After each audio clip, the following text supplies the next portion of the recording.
Patocracia. Hola, Lucía, buenos días, ¿qué tal? Aprovecho para hacerte entrega solemne Bueno. del pato oficial. ¡Hombre! No me lo anda. A ver, venga, sí, pónmelo. No sé si te va a caber, pero sí. Ah, pues me va de maravilla. Te va de maravilla. Luego tu novia tiene que ir a arreglarte Sí, María, digo que me la arregle. Sí. Oye, muchísimas gracias por el regalo, ¿eh? No, Sí.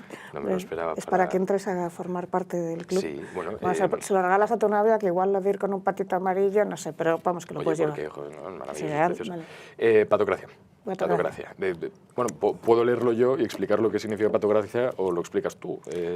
Pues mira, patocracia es un término que acuñó un señor que se llama Andrzej Lobachevsky, que el pobre hombre primero le torturaron los nazis y luego le torturaron los comunistas, o sea, vio las dos, era polaco, y huyó a Estados Unidos y explicó lo que era una patocracia, que es...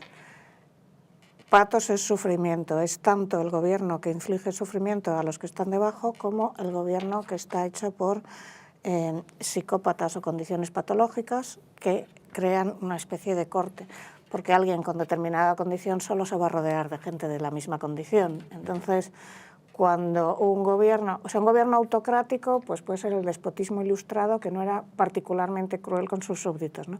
Una patocracia va más allá. Claro, los llamaríamos patócratas. Patócrata, justo. Sí. Entonces, claro, yo lo pensé y pensé, ya tengo todo el marketing, ¿no? Esta portada toma. es mía. Aquí tienes Fui tu, yo aquí la que tienes la tu cámara. diseñé, por Tienes, supuesto, la que luego el equipo de La Esfera siguió mis instrucciones y lo hizo un poco mejor, pero la diseñé yo. Lo de regalar patos, cualquiera que vaya a mis presentaciones acaba con un pato, y toda la broma era pato, pato, pato, y de repente llegó el otro día a Donosti y resulta que los patos se han puesto de moda. ¿Ah, sí? Y entonces hay tiendas enteras de patos. Ah, sí. Del cayetanismo sí. pato. Y dije, Dios me ha venido a ver, Dios me ha venido a ver. Los ha puesto de moda justo cuando saco el libro del pato. Sí. Patocracia, Sí. según pones aquí, es un término que escribe los sistemas del poder dominados por personalidades patológicas, y es un libro que ofrece una lectura personal y demoledora del panorama español. Bueno, yo te lo tengo que preguntar, ¿quién es el patócrata español número uno a día de hoy? Hombre, todo el mundo sabe quién es que no lo tenemos ni que citar. Lo que pasa es que siempre se le pone a él como él es el súper malvado, él es Satán en zapatillas, y se nos olvida que estaba rodeado de gente, ¿no? Santos Cerdán, por ejemplo, es mucho más psicopático que él, porque Pedro Sánchez es más bien narcisista. De hecho, a su mujer le pierde el narcisismo, la necesidad de validación, la necesidad de que le vean. Cerdán era mucho más listo, Cerdán nunca se le veía, estaba en una esquinita, no se sacaba fotos a poder ser, no intentaba no llamar la atención. Cerdán es mucho más psicopático en ese sentido y, por ejemplo, Begoña, si todo es verdad, porque de momento solo está investigada y hay que respetar la presunción de inocencia, pues te has metido en un follón por mera vanidad, porque el dinero no lo necesitabas, pero querías pasar por súper ejecutiva, querías ser catedrática, querías como ser visible y ser alguien, y claro, empiezas a cometer unas meteduras de pata brutales. Entonces, aquí hay mucha gente metida, pero lo que sí cuenta Lobachevsky, y sí que es verdad, es que cuando se empiezan a meter determinadas personalidades, si hay alguien más o menos honesta, le echan inmediatamente, porque ya se arreglarán para quitárselo de encima. Y es cierto que a partir de que entró Pedro Sánchez en el PSOE, hubo una criba y una escabechina, sobre todo en el famoso Congreso de Valencia, que aquello fue...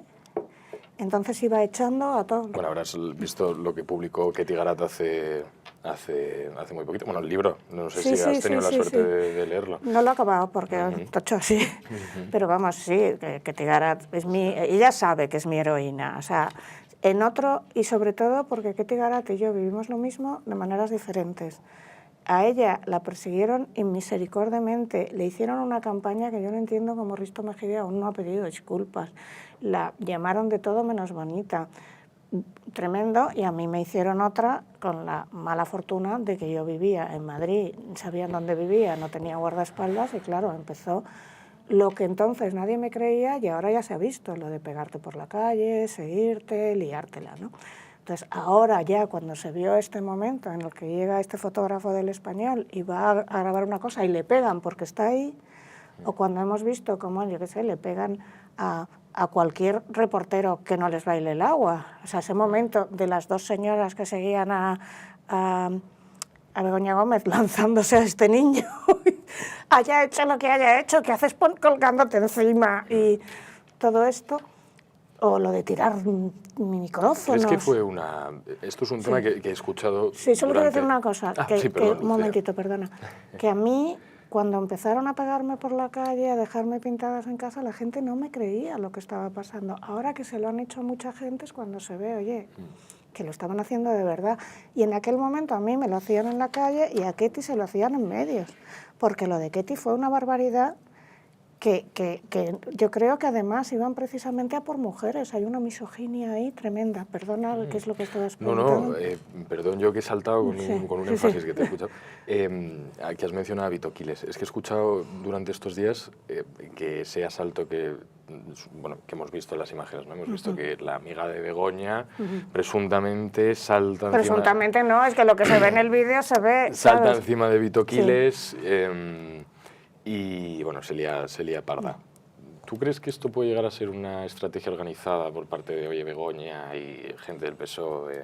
Yo lo he escuchado en algún bar. No lo sé porque no he estado ahí dentro. Yo solo sé lo que he visto.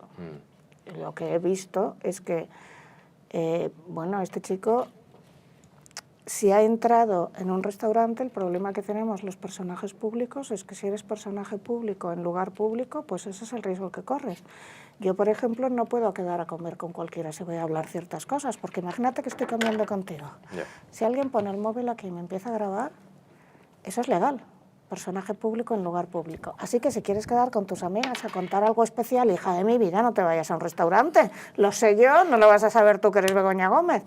Entonces, que él entre, en principio, estuve viendo la legislación, como sabes yo no soy jurista, pero en principio está ahí que sea un acoso o no. Solo sería un acoso si entrara muy cerca o la tocara o una serie de cosas que en principio no se ven. Habría que pedir la cámara del restaurante. Si le hubiera acosado de verdad, esto no justifica que te lances, creo yo. Entonces, lo que a mí me aterra es que parece que de momento se justifica toda la violencia contra todo el mundo y a mí me duele particularmente porque contra mí se justificaba la violencia y se alentaba. O sea, tweets y tweets de si te la encuentras por la calle ya sabes lo que tienes que hacer. Esos eran los tweets, ¿sabes? Mover mi dirección, en mi portal poner una cosa que ponía Terfa con una flechita, enfrente de mi casa, que hay una iglesia, Terfa vamos a por ti, todo lleno alrededor de casa, Terfa vamos a por ti, claro, quien vivía allí. Hombre, no ponían mi nombre, llamaditas, noches y noches las llamaditas al teléfono, porque además debían saber que en esa zona no hay cámara, no te puedes imaginar. No te puedes imaginar, entonces solo Ketty lo entiende, porque a Ketty la seguían, a Ketty le hicieron de todo también. ¿A día de hoy continúa en tu vida ese acoso? No, porque qué casualidad, por dos razones. Una, cuando pillaron a dos y estos dos les condenaron, pues de repente se dieron cuenta al resto, supongo que a ellos también les pudieron pillar. Solo pillamos a dos y les pilló la policía. Y en el juicio, cuando la policía fue a declarar, yo me quedé blanca cuando el policía dijo es que le hacían un seguimiento. Yo sabía que me seguían, yo lo sabía, pero siempre tienes la duda de me estoy volviendo loca, estoy paranoica. No, me seguían. Y luego, qué casualidad que mientras estuvo Irene Montero y tenía 500 millones de presupuesto, y recuerda que 20 se perdieron, es decir, que Ángela Pam reconoció que había 20 millones que no les cuadraban, pues yo creo que ya se ha demostrado, al menos hay un abogado que ha denunciado a Pablo Iglesias con bastantes pruebas, no le han condenado todavía, pero bueno, a los míos sí les condenaron, que organizaban cazas digitales, es decir, elegían a una persona y movían a gente para que fueran contra esa persona. En mi caso se demostró. Entonces, ¿qué sucede? Que a mí me parece, tengo que ir con mucho cuidado eligiendo las palabras, que desde el momento en que ya no tenían dinero, quizá para organizar estas cazas, pues ya no era tan fácil, porque esos 500 millones desde luego no fueron ni a casas de acogida, ni a atención psicológica a mujeres maltratadas, ni a nada de esto. Todo ese dinero, ¿dónde fue? ¿Dónde se fueron los 20 millones que se perdieron? No sé. Acabas de decir que tienes que tener cuidado eligiendo las palabras. Claro. ¿Esto es porque tienes miedo de que pueda volver a ocurrir algo así? Sí, porque hubo un lawfare brutal. Yo creo que lo más famoso fue este momento en el que un señor me demandó porque le había llamado señor. Y ni siquiera le había llamado señor. Había dicho, mis ojos en esta foto ven un hombre. Y la foto era de un hombre. Ahora lo puedo decir porque gané. Pero eran constantes demandas absurdas, pero solo para que te gastases el dinero. Se me acusó de acosar a niños. De acoso ni se sabe la de veces. Llegabas, ganabas o se sobreseía, pero hasta allí tenías que ir y tenías que pagar. Entonces llega un momento que es aterrador y que con la excusita del delito de odio han empezado a ir... Mira, el otro día le decía a Rubén, el de Facua, he presentado 40 demandas. A ver, estamos en un momento en el que hay listas de espera de 2 años para juicios realmente serios. Y usted... ¿Hay 40 personas de verdad que le hayan hundido la vida? ¿En serio me está contando eso? No sé, ¿sabes? Es un abusar del lawfare aterrador, aterrador. Hablando de juicios, lawfares y resto de temas judiciales, vamos a hablar de la actualidad, ¿te parece? Sí, por supuesto. Bueno, ¿andaluzas o Zapatero? ¿Qué prefieres? Si quieres te cuento lo de Zapatero porque hemos contado algo fuera de aquí. Adelante. Yo te estaba contando Venga. que cuando yo tenía 26 años trabajé para Miguel Barroso. Entonces, claro, en aquel momento Rubalcaba tenía una amiga, Rubalcaba estaba casado, Miguel Barroso estaba casado y ellos eran intimísimos. Miguel Barroso era el asesor de Rubalcaba. Yo he escrito, lo diré, discursos para Rubalcaba, los he escrito yo. Luego matizados por Miguel, pero los he escrito yo. Además siempre metía citas de Galdós, porque en aquel momento estaba obsesionada con Galdós. Cualquier cosa era el ejemplo, era Galdós, ¿sabes? Entonces, ellos dos se enamoran, cada uno está casado por su lado, de la misma mujer, y se la acaba llevando Miguel, que se divorcia de su mujer de entonces por Carmen Chacón. Y esto lo sabe todo el mundo, no sé si puedo contarlo, pero bueno, diré que se dice, se rumorea y se comenta que se pegaron en la propia Moncloa y se pelean muchísimo. En ese momento, Miguel Barroso se va de asesor de un señor de León que no conocía a nadie, que se llamaba Zapatero y que en principio era un señor feucho, sosainas, no con mucha labia, como que... Y lo va presentando a las primarias.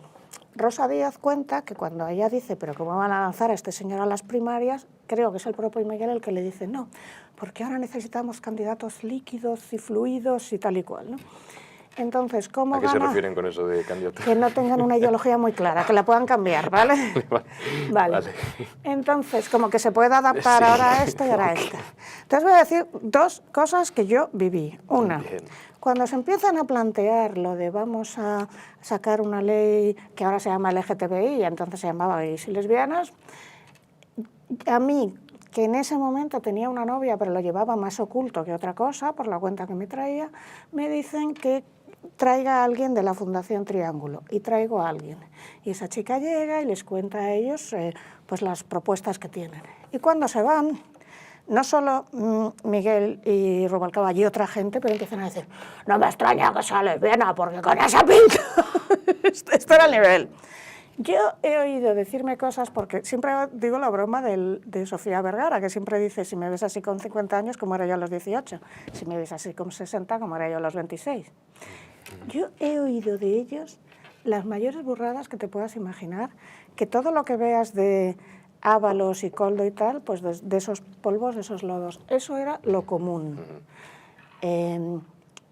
Es que no quiero dar detalles de quién lo hacía, pero llegar al despacho de no sé quién y tener los condones encima de la mesa... que me imagino que sería muy importante el PSOE de esa época. No puedo decir quién era. Otro que a mí me estaba todo el día dando la brasa, de tal forma que un día se ofreció a llevarme a casa y me dio tanto miedo que en un semáforo dije, ¡uy, he quedado! Y me bajé. Todo esto que cuentan de Francisco Salazar, esto era la tónica habitual, pero estamos hablando del 95 y ahora tenemos otra conciencia, son 30 años después, entonces esto era lo normal. O sea, tú eras una mujer joven y te ibas a oír todo esto. Entonces, su presunto feminismo y su presunto rollo pro-gay, pues fue un movimiento estratégico que no tiene nada que ver con que se lo creyeran o no. Mira, en el libro de Iván Redondo cuenta... El manual. Sí, el manual. Redondo. Que se fue a Badalona a hacerle la campaña al Biol y que la hizo a partir de un rollo contra la migración.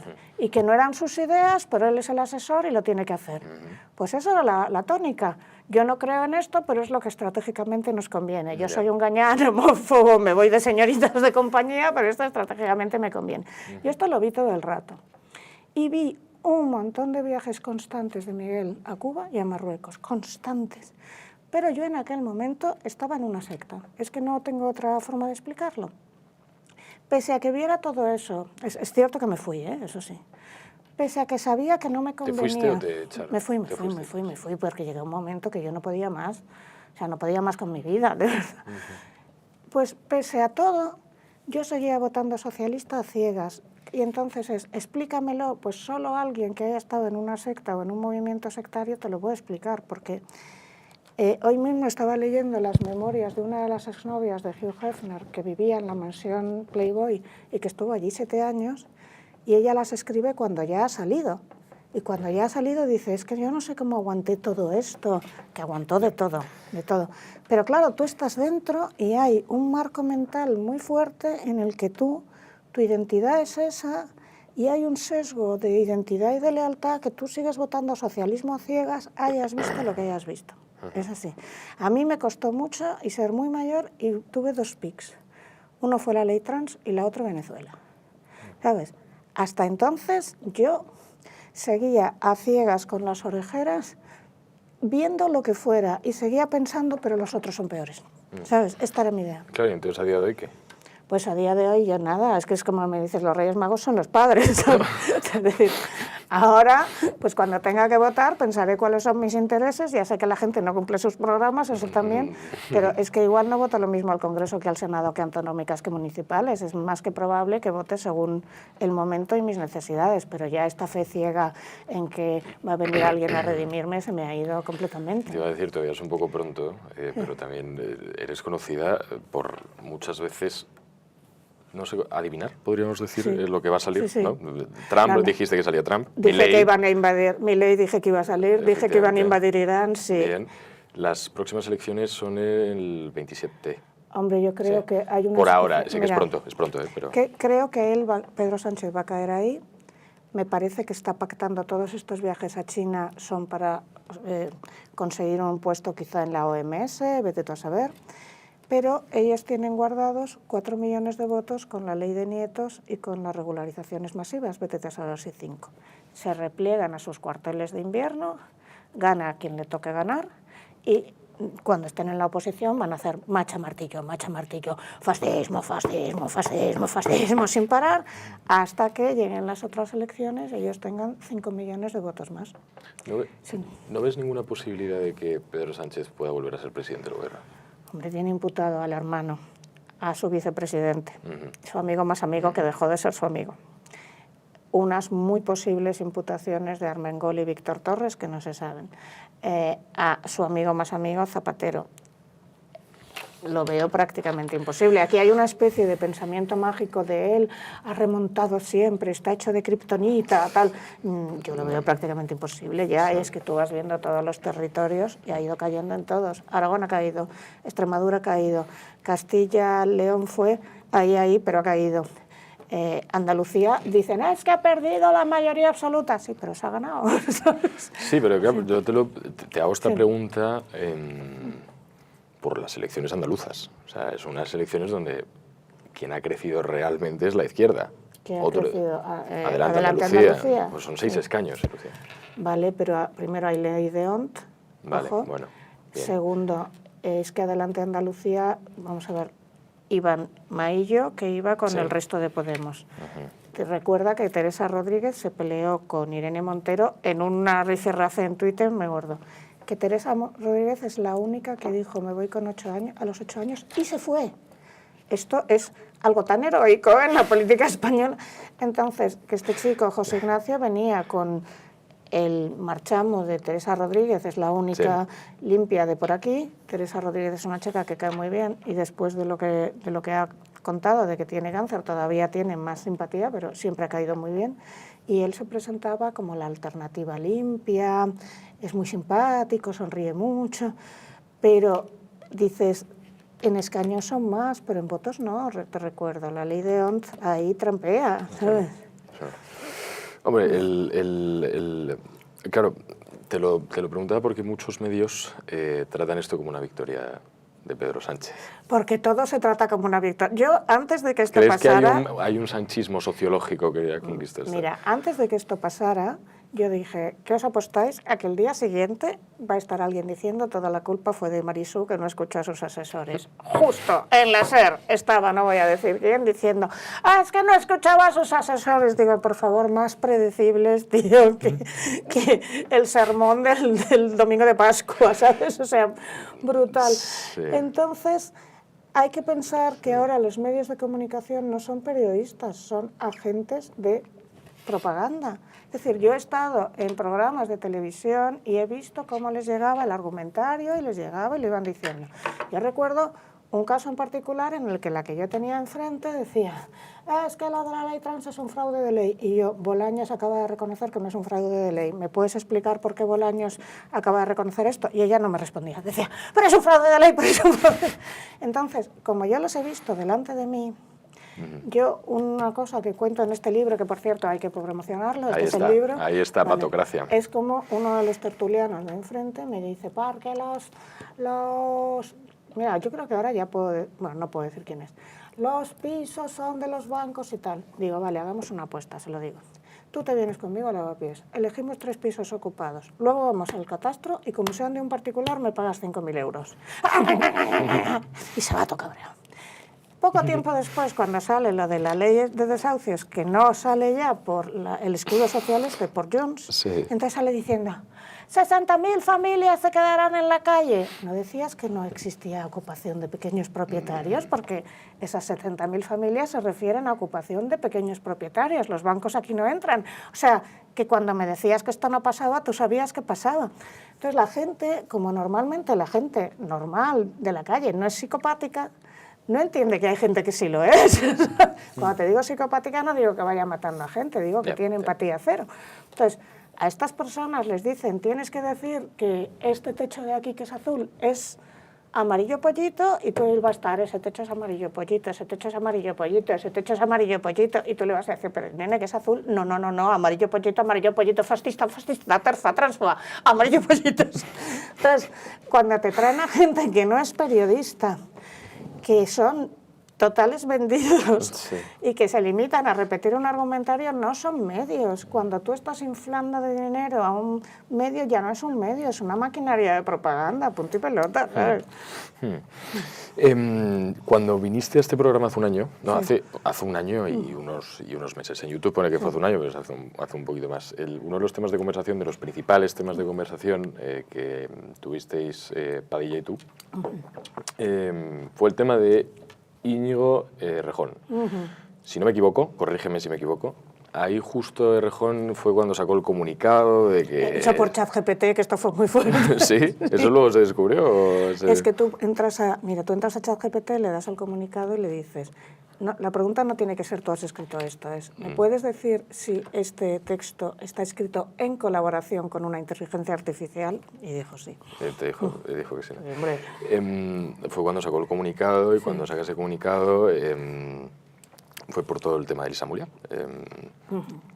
Claro, ya han salido que es inocente, bueno, han retirado algunas, bueno, hasta donde nosotros llegamos, por ahora no ha habido una sentencia clara. Entonces, ¿ha cambiado tu opinión acerca de Íñigo Errejón o sigue la misma? Que no puedo contar. ¿Por qué no las puedo contar? Pues porque no le grabé. Vamos a decir datos reales, ¿vale? Datos. Él se lo encuentra en la calle. ¿Por qué no le grabaste? Porque no cogí un móvil y le puse a grabar. Datos reales. A él, en la calle de la Fe, tiene una bronca con un señor. Este señor le denuncia porque dice que Íñigo le ha pegado una patada. Íñigo dice que este señor es de ultraderecha. Este señor en este barrio es muy conocido y es un señor mayor, rojo de toda la vida, pero de estos de carné, de ultraderecha nada. Bien.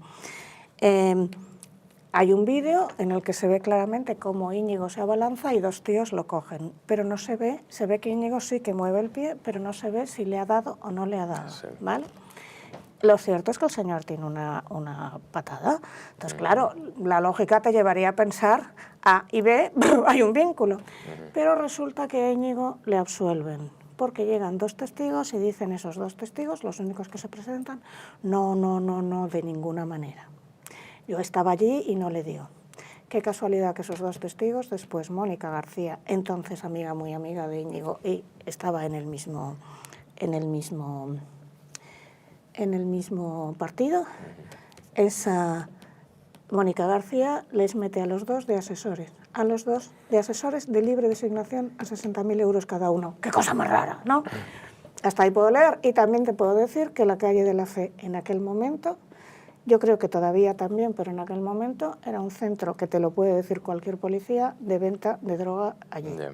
Y además yo te diría hasta el sitio exacto, pero no me quiero meter en un follón. Hasta ahí puedo leer, más no te puedo decir. Luego, si la propia Yolanda Díez se lo quita de encima diciendo que es que tiene problemas de todo tipo, pues yo no te voy a contar más, pero mi opinión de él nunca ha sido...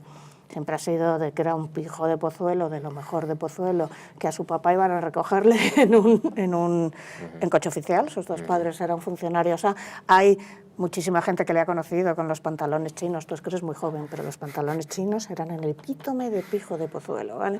Entonces, esta gente que de repente se convierte en el redentor de la clase obrera, cuando tú la clase obrera no la has visto de cerca en los días de tu vida, a mí me parece que tiene un nombre en psicología que se llama complejo de redentor, ¿sabes? Vale.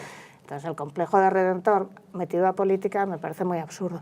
¿Que a Elisa Muliano la creen? Pues puede ser. ¿Que yo me la creo? Sí, no es una chica que me caiga bien, no es una chica que me parezca que está bien aquí, pero su relato me lo creo. ¿Por qué? ¿Por qué? Y te lo enseñaré luego porque lo tengo aquí.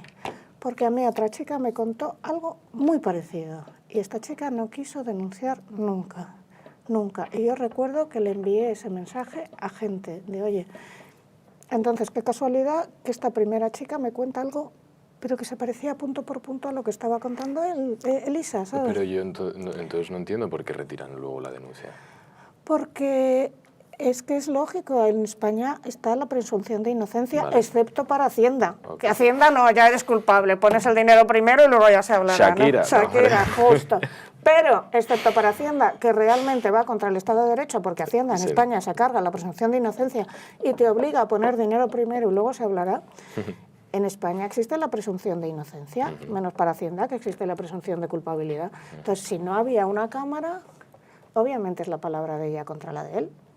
Pero porque no había una cámara, por eso te digo que yo ciertas cosas, como no se me ocurrió coger una cámara y grabar, o nadie del barrio, cuando Íñigo no era nadie, no se le ocurrió coger una cámara y grabar, no las podemos contar. Pero te diré otra cosa, hay una grabación que creo que el bar, bueno, no puedo decir el bar porque me llamaron los del bar del barrio diciendo, por favor, no digas el nombre de nuestro bar que nos lo hunde, pero ya sé cuál era el bar. Vale. Y se le ve a Íñigo dándose unos besos acarameladamente en el centro de una pista con una señorita que a la sazón no era su novia, ¿vale? Esto pasó sin pena ni gloria. Ese bar está, yo sé dónde, vale, se reconoce, no es un bar que, o sea, yo he ido a las 4 de la mañana y he ido mucho, ¿sabes? Sí. Yo no soy una persona, pero yo no me voy a meter a política, ¿sabes? Pero es un bar muy particular, dejémoslo ahí. Vale. ¿En qué estado debes estar para que tú tengas una novia y te digo al 8 que 80 y te estés murreando con otra sabiendo que todo el bar está cogiendo el móvil y haciendo así? Lo dejo aquí caer, ya está, ¿sabes? Oye, Lucía, sí. ¿Realmente tú disfrutas de la política? No, no, en absoluto. Cuando yo saqué lo de la ley trans fue porque yo fui estúpida. Y si yo me llegan a advertir de la que me podía caer y de que iba a poner en peligro a mi hija, no lo hubiera hecho. Yo era muy ingenua y pensaba lo que nos decían desde el PSOE. Esta ley nunca va a salir, le estamos mareando a Irene Montero, pero en el último momento la vamos a parar, vosotras seguid haciendo ruido, etc. Jamás imaginé lo que iba a pasar. Los 5 años que me comí de cancelación, o sea, lo mío fue horrible, pero de que de rebote le fuera a mi hija, esto me he sentido muy culpable mucho tiempo. O sea, no lo disfruto. Si lo disfrutara, habría aceptado haber entrado en un partido que ya me lo han ofrecido, obviamente, ¿no? O haber entrado de concejala de centro, que también alguien me ha llamado. No, ni de coña, no. O sea, si yo doy la vuelta atrás, a mí me decía mucha gente, pero es que tú has sido valiente y yo no me hubiera atrevido. Me lo decían actrices, me lo decían modelos. En el fondo, todo el mundo sabía que teníamos razón. O sea, todo lo que decían que no iba a pasar está pasando y ya lo admiten y les da igual. Que hay gente que resulta que tenía una denuncia por violencia de género y la denuncia ya no sirve porque él se había autoidentificado mujer antes. Ah, bueno, cosas que pasan. Que está la tal Candy esta en una cárcel de mujeres y es un señor que le ha pegado a todas sus novias. Cosas que pasan. que Jonathan Robaina, que, recordemos, asesinó, torturó y violó a su prima en una tortura de larga duración y muy chunga, está en una cárcel de mujeres porque se autoidentificó mujer durante el juicio. Cosas que pasan. Ya te lo reconocen, les da igual todo. Bueno, ¿sabes? Lo que nunca iba a pasar, pasó. Que ahora el PP te dice, en cuanto lleguemos al poder, la anularemos esta ley. Ahora sí que todo el mundo lo dice. Pero para que se dijera, hubo algunos que nos partimos la cara y lo pagamos carísimo. Cuando la ley se sí, hubo un montón de gente que firmamos y le escribimos al Ministerio de Igualdad diciendo, oiga, esto no puede salir, esto no puede salir. No pueden decir que no lo sabían, sabían las consecuencias. Las estaban buscando porque ellos son antipunitivistas. Pero los que escribimos fueron los que éramos los fascistas, etcétera, etcétera. Cuando llegan ahora, es que yo alucino con la hipocresía. Irene Montero diciendo, ay, es que las profesoras de infantil, que tienen toda la razón en sus reivindicaciones. A ver, Irene Montero, cuando nosotros te escribíamos al ministerio y te decíamos, reúnete con las profesoras de infantil, que están desesperadas, ni caso. Entonces era trans. ¿Has visto que en cuanto ha salido del ministerio ya a los trans le dan igual? O sea, ahora es o Palestina o las profesoras de infantil o la causa que sea, pero la causa trans ya se les ha pasado de moda, ya no la utilizan, ¿sabes? ¿Nunca has pensado, aún después de la persecución y demás, decir, hasta aquí, ya dejo de hablar, dejo de rozado el pensar? A ver, hay una parte de ser consciente de que yo y gente como yo hemos dado la vuelta a la tortilla. Es como si le dijeras a Ketty Garat, después de todo lo que pasó, ¿no pensaste en abandonar, sobre todo estando embarazada? Pues te dirá, no, porque me tocaron, o sea, cuando todo lo has perdido, todo está por ganar. Entonces, quiero decir, por supuesto que lo piensas, pero hay una parte de ti que es que yo no puedo permitir ya que esto salga. Y luego, cuando ves que todo lo que decías tenías razón y que además se te empieza a reconocer y se empieza a ver que tenías razón, pues yo supongo que Ketty, cuando recibió el premio ese, debía estar dando saltos de alegría 80 veces, con toda la razón. Yo es que me fijo mucho en Ketty porque creo que esto fue a un nivel mucho más grande y lo mío fue menos visible, pero es que fue lo mismo. Hay una persona que molesta, vamos a hundirle la vida. Entonces, claro que lo llegas a pensar, pero sería una derrota tan grande ante ti misma. O sea, sería haber perdido la dignidad para siempre, Mira, yo vi que Ketty decía, es que yo tengo una idea muy clara del honor. Yo no tengo una idea del honor, pero sí de la justicia en cierto modo, ¿no? Teniendo en cuenta que la justicia es una cosa muy maleable, pero claramente sí que tienes la tentación, claro que sí. Pero yo no hablo de política, es decir, yo no voy a un partido político nunca, no defiendo a ninguno. Yo voy dando datos, igual que hacía antes. Yo daba datos, y esto les hundía. ¿Crees que mucha gente está equivocada, o sea, que piensan mal de ti? Están equivocadas en cuanto a lo que piensan de ti. Me importa un comino, sinceramente.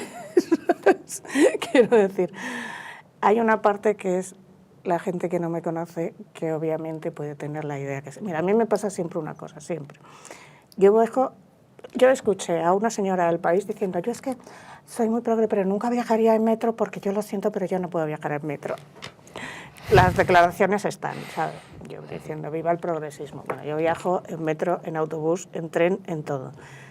Durante mucho tiempo no pude salir a la calle porque yo no sabía que me tenían seguida. Pero claro, es que me arriesgaba a cualquier momento que bajaba a la calle, me aparecía el típico montándome el pollo, ¿no? Que luego es porque me estaban siguiendo. Pero la gente llega y dice... O sea, yo estaba con gente en el metro y la gente leyendo mi libro aquí y no darse cuenta de que soy yo, porque no se lo esperan. Pero cuando me conocen es, ay, pues eres mucho más joven de lo que yo pensaba. Ay, pero eres mucho más simpática. Ay, pero... Entonces, llega un momento que esto es lo que piensan de una persona que es una construcción de medios o de lo que sea, y esta soy yo. Cuando llegas a darte cuenta, esta soy yo y lo otro no soy yo, lo que piensen de esas... O sea, si hubiera tenido un seudónimo sería mucho más fácil, porque me dividiría en dos. Pero a mí me importa lo que piensan de mí, mi hija, mis mejores amigos y mis 2 perras. El resto yo no lo puedo controlar y me da un poco igual, sinceramente. ¿Cuál es el precio más alto que has podido pagar por morderte la lengua? Nunca me he mordido la lengua, para mi desgracia. ¿Piensas que nunca ha habido un momento de tu vida en el que hayas dicho esto hubiese...? No, solo a nivel sentimental, es decir, callarme con algo por no tener una bronca, y en ese momento me fui. En otras cosas no me he callado, que yo sepa, pues igual he hecho la vista atrás y digo tal cosa. Por ejemplo, en este libro se cortó un montón del libro, que además la parte Zapatero cortaron la mitad y ahora se veía que tenía yo razón, pero la cortó el editor diciendo es que nos van a meter una de demandas. O, por ejemplo, yo ahora mismo no te cuento en directo todo lo que le he visto hacer a Errejón y en qué bares, porque no puedo, ¿no? Yo te doy datos, sin más. Pero no he tenido, es decir, no, creo que nunca, excepto en los casos, es decir, hablo hasta donde debo hablar, pero está ahí. Pero desgraciadamente para mí, porque si hubiera estado más calladita me hubiera ido mejor, pues estoy segura, es que yo he visto a mi alrededor.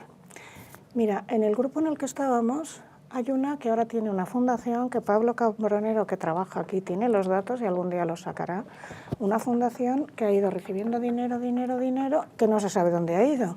Esta chica decidió que se callaba en un momento dado y que dejaba de hablar del tema. Otra que puso un tuit muy famoso de, bueno, he estado reflexionando y voy a votar al PSOE porque si no viene la ultraderecha. Qué casualidad que su marido está también en una fundación a 100.000 euros al año, cuando tú ves el currículum de su marido y en empresa privada nunca lo hubiera cobrado. Si yo hubiera estado calladita, pues ahora estaría en una concejalía de cultura o en algo así. Entonces, yo no sé estar callada, pero esto no es bueno para mí, ¿sabes? No lo digo con orgullo. Pero es que no sé, ¿sabes? Aparte, tengo un sentido chungo para mí, porque no me hace de la justicia, que me impide a veces hacer determinadas cosas. Porque yo de pequeña estuve en un grupo de oración cristiana muy particular, que tampoco puedo decir quiénes son, es que siempre... Pero durante mucho tiempo, y esto te crea un problema el resto de tu vida, porque desde muy joven te condicionan a no mentir, te condicionan a muchas cosas, que luego de mayor tienes ahí un prión, ¿sabes? Que te impide hacer otras cosas. O sea, si yo quisiera mañana robar en un supermercado, es como si me hubieran metido un link de estos de Neurolink, un chip, y no pudiera, ¿sabes? Cosas tan simples como ir con alguien y de repente, la típica broma, ¿no? En el duty free shop, ay, pues me llevo esta muestra de perfume. ¿Qué haces? Porque te lo han metido desde pequeña. Entonces, ojalá yo pudiera, o sea, sería la peor cleptómana del mundo. Hablando de cuando eras pequeña, eras más joven, ganaste premios desde muy joven. Sí, gané el premio de redacción Coca-Cola, que era mucho más importante que un Nadal, siempre lo digo, porque un Nadal se presentaban 200 personas y el premio de redacción Coca-Cola se presentaba a toda España. A día de hoy, a esa niña que ganó el premio Coca-Cola, se lo digo a Coca-Cola, Coca-Cola, ¿se podría usted acordar de mí, verificar esto y mandarme un suministro de Coca-Cola a casa para toda la vida? Pero... ¿Qué le dirías a esa niña que ganó el premio Coca-Cola? Es que esa niña... Echando la vista atrás. A ver, yo de mi infancia y de mi familia no hablo, Lo sé. porque mi familia siguen vivos y yo no quiero contar nada. Es algo que tengo aparcadísimo. Yo no era una niña feliz y no tuve una infancia feliz. Ahí te lo dejo. Y ya, ¿sabes? Y no quiero contar más.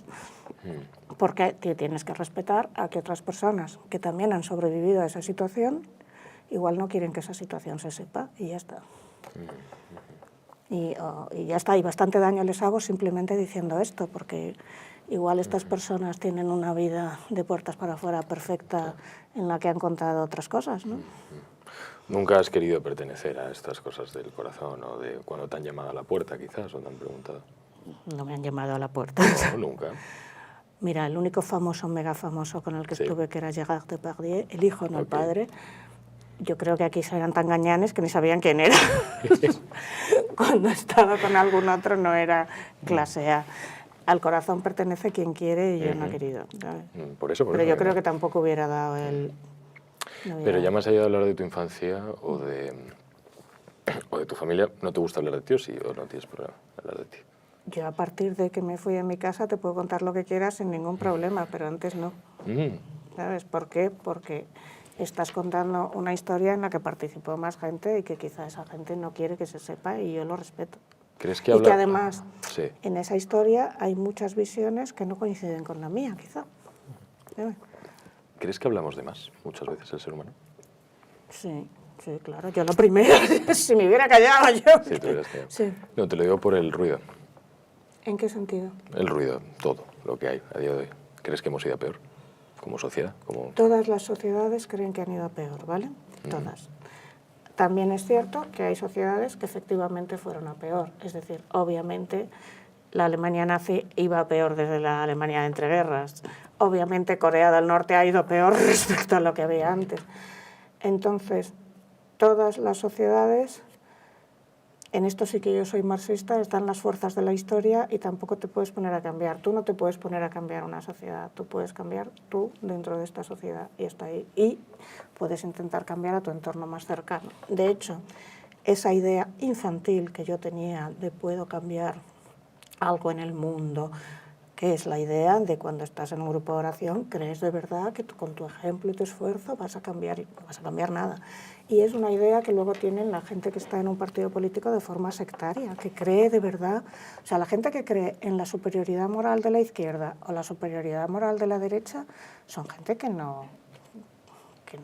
tiene una idea muy infantil del mundo. Obviamente, entre las personas de izquierda hay gente como Ábalos y luego hay gente como Anguita, y obviamente entre las personas de derecha habrá gente fantástica como Vidal Cuadras, por ejemplo, o Cayetana Cuervo, que son gente que yo les admiro mucho y me parecen muy coherentes, y otra gente que son lo peor, ¿sabes? Es que nos da... Es decir, es absurdo pensar que colocarte en un sitio te vuelve mágicamente bueno o malo. Y es absurdo pensar también que determinada visión va a cambiar la vida. Ahora, cuando te llega gente como que está a favor de una teocracia sanguinaria como es Irán, o que te dice que en el 2018, que eso fue uno de mis pics, escuchar a Errejón decir en el 2018 es que en Venezuela se come 3 veces al día. Y decirlo con un par, en un parlamento, ¿sabes? Cuando Amnistía Internacional, que es una organización de izquierdas, ya estaba advirtiendo de la hambruna brutal que había en Venezuela.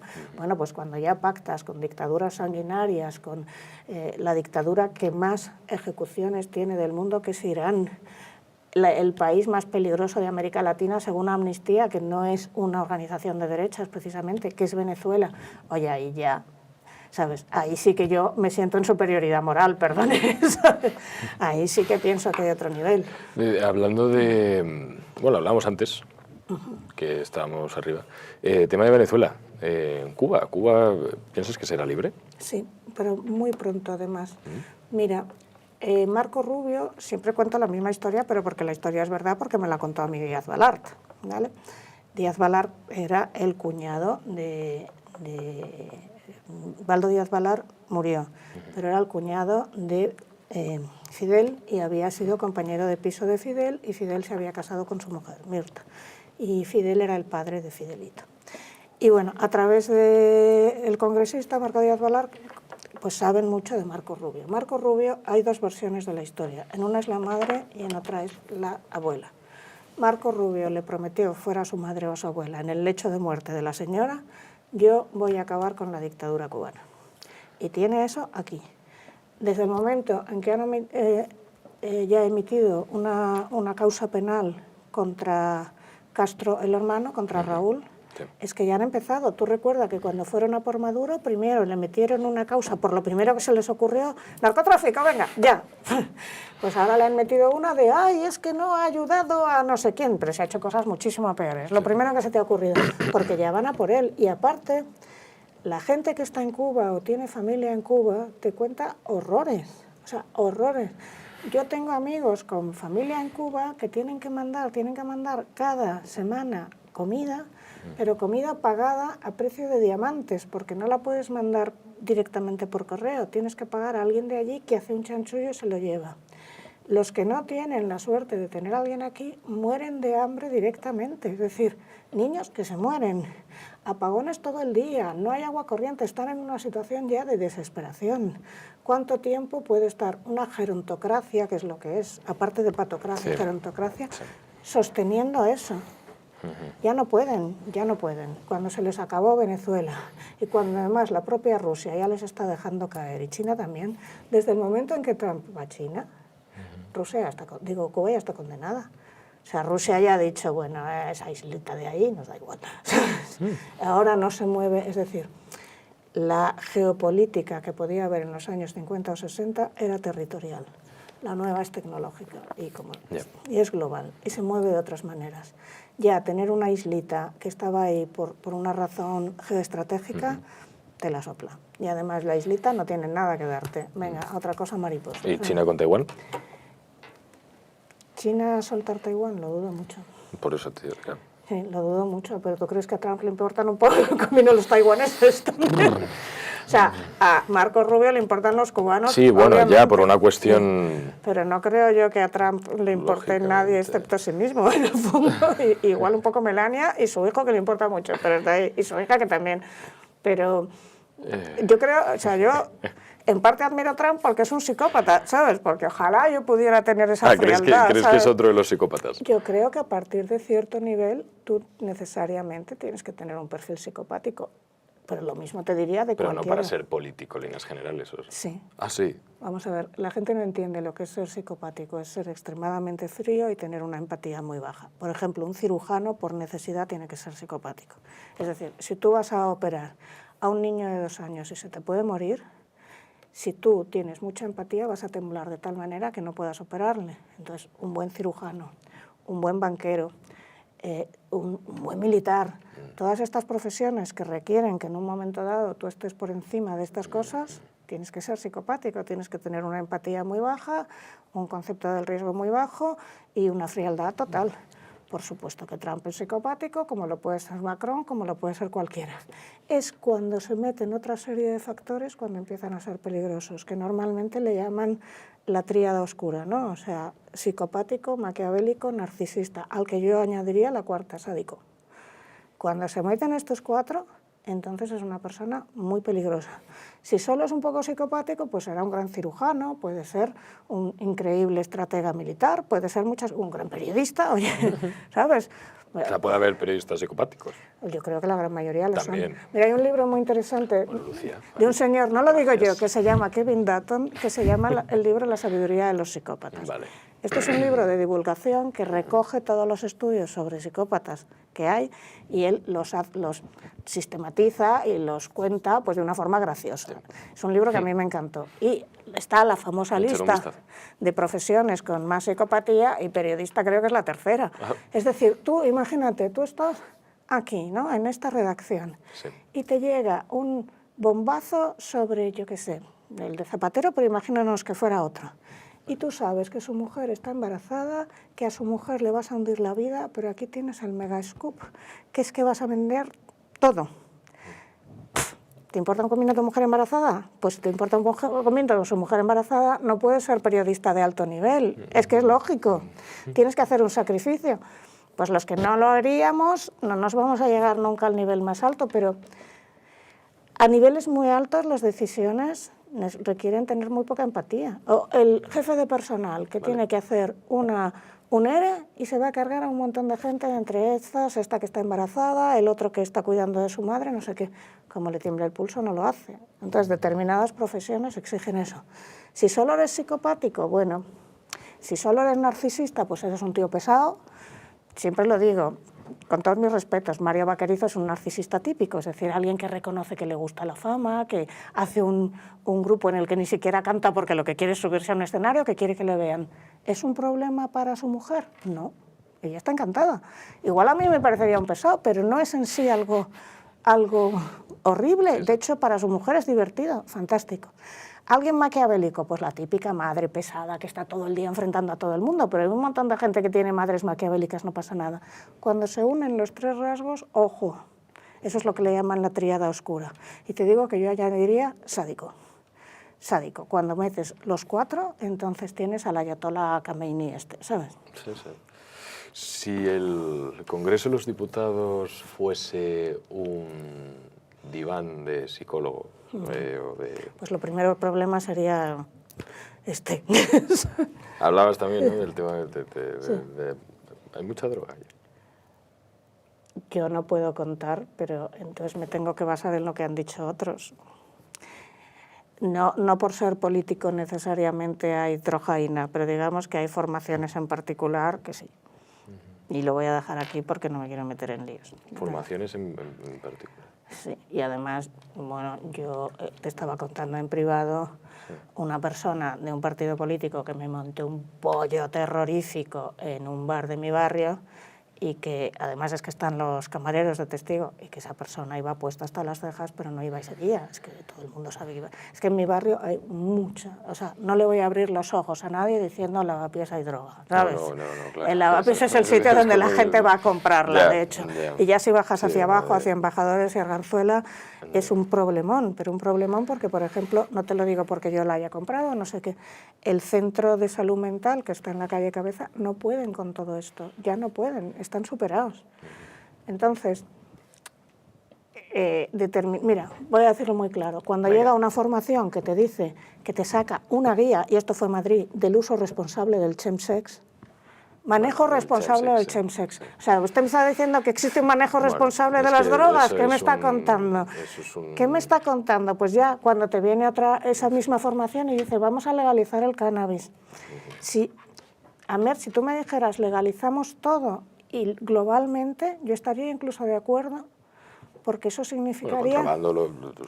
pero tendría que ser global. La policía se centraría en problemas ciertamente más serios. Tendría que ser en todo el mundo. Es decir, que si tú querías comprar cocaína, ibas a la farmacia, estabas controlado, estabas en una lista y acabas con los narcoestados ya mismo. Pero los primeros que no les interesa que se legalice son los narcoestados, porque entonces ¿de qué viven? Pero si no vas a legalizarlo a nivel global... Lo del cannabis, que se piensa, es que es una droga blanda. Pues la gran mayoría de brotes psicóticos, y te lo va a decir cualquier psiquiatra que esté de guardia un fin de semana, son por consumo de drogas, entre ellas cannabis. ¿Sabes? Entonces yo ver a gente que salía hablando de salud mental y luego diciéndote, vamos a hacer una guía de uso responsable del chemsex, que la sacaron. O sea, yo no me daba con dinero tuyo y mío de nuestros impuestos. O cosas así, pues ya deduces que esa gente... si cree que puede hacer una guía de uso responsable del chemsex, es que practicará el chemsex, ¿no? Ay, Lucía. Bueno. Tengo que preguntarte 3 preguntas. Un momento, vamos a sacar el libro. Otra vez, venga, otro espacio Patocracia. publicitario. De patocracia. Tengo que hacerte 3 preguntas. Vale, una. Si de forma metafórica, no tienes que matar a nadie, Sí. tuvieses que enviar a alguien al cielo, porque te pareciese una persona maravillosa, ¿a quién sería? Mi hija. La primera. Luego ya ella haría así sus chanchullismos para que fuera yo, ¿no? Digo, así ya tenía alguien metido. Sí. Si tuvieses que enviar a alguien al infierno... A Irene Montero por todo lo que me hizo. Aquí ya es personal, ¿sabes? Es personal. Toda la campaña esta se inició, y además, gracias a Dios, hay un vídeo, cuando en el COGAM me dan el premio Ladrillo y entonces están gritando terfa, plagiadora, grito pelado, e Irene Montero y Carla Antonelli aplaudiendo y riéndose. Todo lo malo que le pasa a Irene Montero yo no lo provocaré, pero no diré no me alegro, no me alegro por su mal, pues claro que me alegro por su mal, o sea, no se lo he perdonado a ninguna de esas dos, nunca. Sobre todo el saber que les estaban grabando y que les daba igual. ¿Sabes? Tanto feminismo, venga, o sea, por favor. Es muy difícil que te cuente esto con calma, porque si digo lo que realmente pensaba, iba a soltar tacos, no te quiero contar. O sea, que estoy intentando controlarme, imagínate lo que te diría en privado. ¿Sí? ¿Y si tuvieses que enviar a alguien al purgatorio? O sea, es un rato que va a estar ahí como medio amargado, pero ya, ¿no? Alguno de mis ex, ¿sabes? ¿Sabes que no eres la primera persona que ha dicho esto? Lo dijo Sonsoles Onega. Claro, esto es normal. A todos los hombres que he querido. Sí. Que he querido. No, yo solo algunos. Solo algunos. También he tenido mujeres, pero esas no. Yo siempre elegía muy bien las chicas, pero muy mal a los hombres. Esto sí. Lucía Echevarría, ha sido un Lo mismo te placer digo. tenerte aquí. Espera un momento, Uy, un momento. Vale, Por favor, el libro. Patocracia. El libro. Eh. Y que tengo un canal en YouTube que se llama Cutre Canal. Cutre Canal. Ala, Yala, ahí vale. podéis Seguirme. Ahí podéis verme todos los días. Hoy ha sido Muchísimas una experiencia gracias. El maravillosa. placer Tienes ha la mejor sido- voz del mundo, de verdad. Gracias. Quédate con Gracias, el Lucía. pato. Sí, hombre, por supuesto. Sí. Podríamos haber estado aquí hablando horas. Una pena. Claro que sí, bueno, pero para la mira, siguiente, es lo para que la hay. siguiente. Venga. Pues nada, muchas Adiós, gracias. Lucía, Un muchísimas beso. gracias.